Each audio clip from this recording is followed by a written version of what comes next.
So I'm a young leader, I'm assuming most of you are too, and if you are, you're probably thinking to yourself, well, I want to start running my own nights. It's the same thought I had a couple of months ago, and now I started doing it. It gives me the chance to be independent, prove myself to the other leaders, but mainly grow as a person and learn new skills that are going to benefit me massively in the future as a leader. So today I'm going to be talking to you about the art activity badge.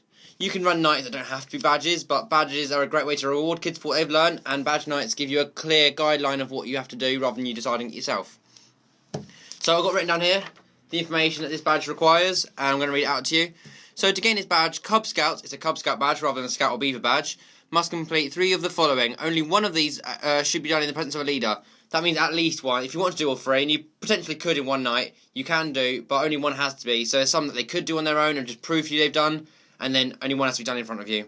So draw with a pencil, brush, pen or crayon a picture of any imaginary incident, character or scene. Literally, it's just mixed media, really. They can just draw whatever they want from whatever object, with whatever, material. That's quite an easy one to do on a Cub night, because it doesn't require much stuff, and you've probably got most of it in your hut anyway. Design and make a greetings card. That could probably cross over with the last one, so it'd be pretty easy, and it's especially a nice one as Christmas is coming up. That might be a nice Cub night to do. Make a poster advertising Cub Scouts or a Cub Scout event. You could promote a camp that's coming up, promote Cub Scouts itself, draw more people to your group. I think that, again, is a very possible one for a Cub night. Make a design and print it onto paper or fabric, for example, using potato or lino cuts. So, this is getting a bit more advanced, but literally it's just cutting a shape out of a potato, putting it into paint or ink, and stamping it onto whatever like a t-shirt or paper, or maybe even a cardigan, whatever you want. Lino cuts are basically doing the same thing, but out of a big piece of I think it's rubber. Then you just literally stamp it onto whatever material you want.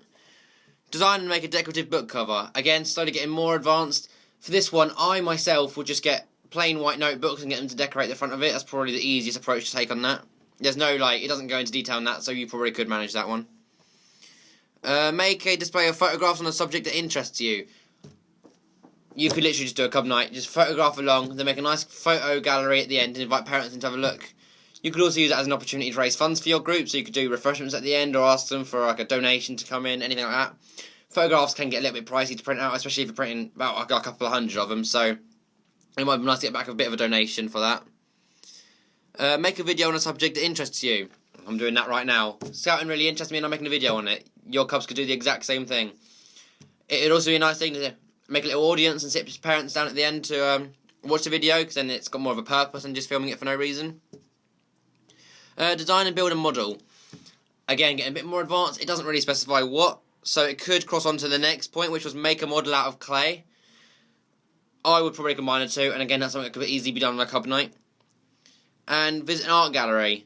That's one that's difficult to do for a Cub night. I've just finished studying GCSE arts, and we visited a couple of art galleries, and there was 2 occasions I was there, and I did see a Cub group actually there, so it's one that people are clearly doing, but it's a bit difficult to organise, especially if you're a young leader.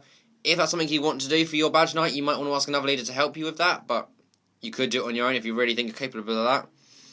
And that's it. Only 3 of those things have to be done in front of a leader or yourself. So I think that's quite a possible one for one night. A lot of my Cubs have already got this badge. I noticed last night when I was looking at their jumpers. Your Cubs might not. It might be something you can earn for them that they haven't already got, and it might be really interesting. So a little bit of a talk about this YouTube channel now.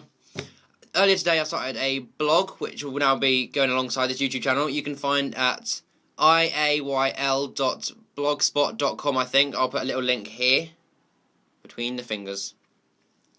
I've also created a forum about this channel, but I'll wait a couple of weeks before I take that out. I still need to find out the legalities. I don't want anything dodgy happening on there. And I have made a long list of all the episodes I want to make in the next 2 months. There will be more episodes of Chaz, but not every episode, because he's quite a distracting human being. But in a few weeks' time, I'm going to have another video up of Chaz. I think it's us playing hide and seek. I've also got more nights that you can run coming up.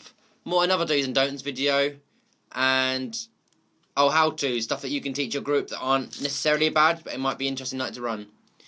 Keep watching this YouTube channel. There's great things coming up, and I think it will interest you guys greatly. Thanks for watching, guys.